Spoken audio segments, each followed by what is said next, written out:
Buenas tardes, queridos contertulios. Mi nombre es Abel de la Costa. Este es el Sillón Bíblico. Estamos llegando al primer año del sillón. Este es el número 50, cifra redonda para festejar, pero bueno, vamos a dejar el festejo para cuando se cumpla un año, dentro de muy poquito. Y vamos a hablar hoy de las lecturas de la solemnidad de bautismo del Señor, una solemnidad importante, desprendida, como expliqué la semana pasada, de la celebración de Epifanía del Señor, y que en la actualidad cierra para nosotros el tiempo de Navidad. Ya a partir de la semana que viene estaremos en el nuevo tiempo ordinario. Muy bien, el bautismo del Señor es una escena muy linda para aquellos que les cueste esto de la distinción de teologías entre Mateo, Marcos, Lucas, aquellos que vienen de una formación en la que el Evangelio es primordialmente una fuente, podríamos decir así, biográfica de la vida del Señor. Tienen aquí un texto muy bueno como para constatar cómo los evangelios hacen teología narrativa, es decir, a través de una narración de una escena que la han recibido todos de la misma tradición cristiana, sin embargo cada uno de ellos va elaborando y va expresando algo propio acerca de lo que nos quieren enseñar, catequizar acerca del Señor. Les dejo aquí abajo en la caja de texto del vídeo, les dejo un link al comparador de textos del Testigo Fiel, donde tienen la sinopsis de los tres relatos del bautismo del Señor: Mateo, Marcos y Lucas. Nosotros nos toca hoy, ciclo A, nos toca leer el de Mateo. El de Mateo es más desarrollado que el resto. Y es interesante verlo, sobre todo en comparación con lo que es su fuente más inmediata, que es el de Marcos. Creo que esto lo expliqué en algún vídeo anterior, sinceramente no recuerdo en qué día, pero en algún vídeo anterior expliqué un aspecto importante, que es que el bautismo, la escena del bautismo, no el texto, todavía no llegamos al texto, la escena del bautismo resultó para la comunidad cristiana una escena crucial porque les permitía expresar el momento cristológico, ¿sí?, por el cual Jesús es investido o es manifestado como Hijo de Dios. La primitivísima cristología de los muy primeros cristianos veía el momento cristológico en la resurrección de Jesús. Allí Jesús era como recibido como hijo por el Padre. Pero la reflexión cristiana no se quedó tranquila con eso. No podía ser que hubiera sido un mero profeta y luego en algún momento hijo de Dios. No, tenía que haber una comprensión más profunda, más ligada a su ministerio.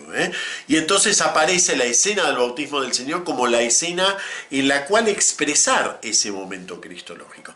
Y es lo que hace San Marcos con su pequeño relato del bautismo del Señor, en el cual se abren los cielos y la voz declara, pero no para todos, sino para él, le declara en segunda persona: tú eres mi hijo amado, en quien me complazco. Tú eres mi hijo amado. Eso le declara la voz al propio Cristo, lo inviste como hijo de Dios. Sin embargo, andando el tiempo, la propia comunidad cristiana, en la fe, porque eso además es la fe, ¿no?, cómo va avanzando, cómo va comprendiendo mejor a su Señor. Entonces, en la fe, la comunidad cristiana va viendo que no es posible que en un determinado momento de la vida de Jesús, 20, 30 o 50 años, no importa, pero en un determinado momento de la vida de Jesús, Él sea investido como Hijo de Dios. No, lo tuvo que haber sido desde siempre. Y entonces aparece esa segunda instancia, o tercera si contamos la resurrección como primera, esa tercera instancia de investidura de Jesús como Hijo de Dios, el tercer momento cristológico, que son los relatos de infancia ya en la generación de Mateo y de Lucas, es decir, entre los años 70 y 80 largos. Por lo tanto, cuando San Mateo, y San Lucas también, pero esto nos centramos ahora en el texto de San Mateo, cuando San Mateo va a contar el bautismo del Señor, ya la escena no tiene el mismo sentido para él. No ve él lo mismo en esa escena que lo que vio Marcos. ¿Por qué? Porque él ya puso su momento cristológico, él ya entendió que el Hijo de Dios lo había sido desde su concepción. Entonces, ¿para qué va a estar la escena de bautismo del Señor? Y así, de alguna manera, al redactarlo, por el solo hecho de que él ya lo ve distinto, lo redacta de tal manera que el acento queda desplazado. Y aparecen algunos elementos que no están en San Marcos. Por lo pronto, la voz del cielo se dirige no al propio Jesús, sino a los que están alrededor. Ya no es Jesús que es investido como Hijo de Dios, declarado como Hijo de Dios por el Padre, sino que es manifestado a los demás. El propio Jesús sabe perfectamente quién es, pero los demás se enteran allí que Él es el Hijo de Dios. Entonces la voz va a responder, va a decir en tercera persona: este es mi Hijo amado, en quien me complazco. Ese me complazco le sirve a San Mateo para elaborar un tema que es realmente muy importante, muy vertebrante, muy estructurante de su evangelio, y que es: ¿qué es aquello que complace a Dios? ¿Qué es la vida del creyente que complace a Dios? Y ahí aparece un elemento que es exclusivo de este relato del bautismo en la versión de San Mateo. Cuando Jesús se acerca a ser bautizado, en principio Juan el Bautista se niega, ¿no? Dice: no, pero ¿cómo te voy a bautizar yo? Que soy el que tiene que ser bautizado. Y entonces Jesús le responde: déjame ahora, pues conviene que cumplamos toda justicia.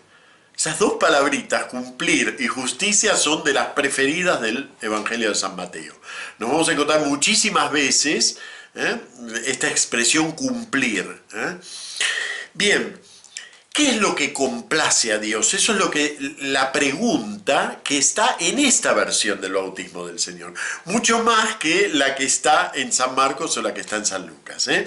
La pregunta aquí es: ¿qué es lo que complace al Señor? Que se cumpla toda justicia. Podríamos resumir así la respuesta. Y efectivamente el Evangelio de San Mateo, como vamos a ir viendo, como vamos a elaborar un poquito más adelante, ya cuando empieza la lectura más continua, el Evangelio de San Mateo es un evangelio que trata de penetrar en cómo el obrar del cristiano puede hacer para manifestar desde ya la complacencia del Señor. Pero ojo, no al modo del Antiguo Testamento, no al modo de simplemente cumplir leyes, pero San Mateo va a reflexionar a lo largo de todo su evangelio cómo meter la cuestión del obrar humano en la complacencia esta del Señor. En este Señor que ahora ha dejado los cielos abiertos para poder ya estar con nosotros, ¿no? ¿Se acuerdan? El Emmanuel, que tiene tanta importancia en el Evangelio de San Mateo. Entonces, sí, Él es el Emmanuel, y ese es el gran tema estructurante del Evangelio de San Mateo. Él es el Emmanuel, el Dios con nosotros. Ahora bien, ¿cómo ese Dios con nosotros se siente a gusto con nosotros? ¿Qué pasa cuando estamos al lado de Él? Y entonces el propio Jesús nos responde: es conveniente que cumplamos toda justicia. Es decir, el ideal de ese cristiano que supera la justicia del Antiguo Testamento y llega a comprender y a vivir la voluntad de Dios de tal modo que puede decir que complace al Padre, viene a ser el modelo que San Mateo nos pone en la escena del bautismo del Señor, para que entendamos que Él va a contar la vida de Jesús, pero no ociosamente, sino que la va a contar precisamente para que entremos en esa dinámica de cumplimiento, en ese imitar el cumplimiento del Señor. Fíjense que este tema está ya avanzado desde el principio del Evangelio. Cuando Él nos habla de la justicia de José, José es un hombre justo, también es un hombre justo en tanto está atento a la voluntad de Dios y a complacer esa voluntad, a realizar esa voluntad. Y no quiero cerrar este texto sin detenerme en la expresión se abrieron los cielos. San Mateo utiliza aquí el mismo verbo que utiliza Ezequiel al inicio, cuando nos dice que él estaba a orillas del río y se abrieron los cielos. Ese es usa exactamente aquí el mismo verbo, incluso en la misma conjugación. Y luego también es el mismo verbo que utiliza Isaías en un texto precioso que hemos leído ayer en el oficio de lecturas, que nos dice: ojalá abrieses los cielos y descendieses derritiendo a los montes con tu presencia. Eso que era un deseo en el Antiguo Testamento es lo que nos quiere mostrar San Mateo, que ha quedado realizado en el Emanuel.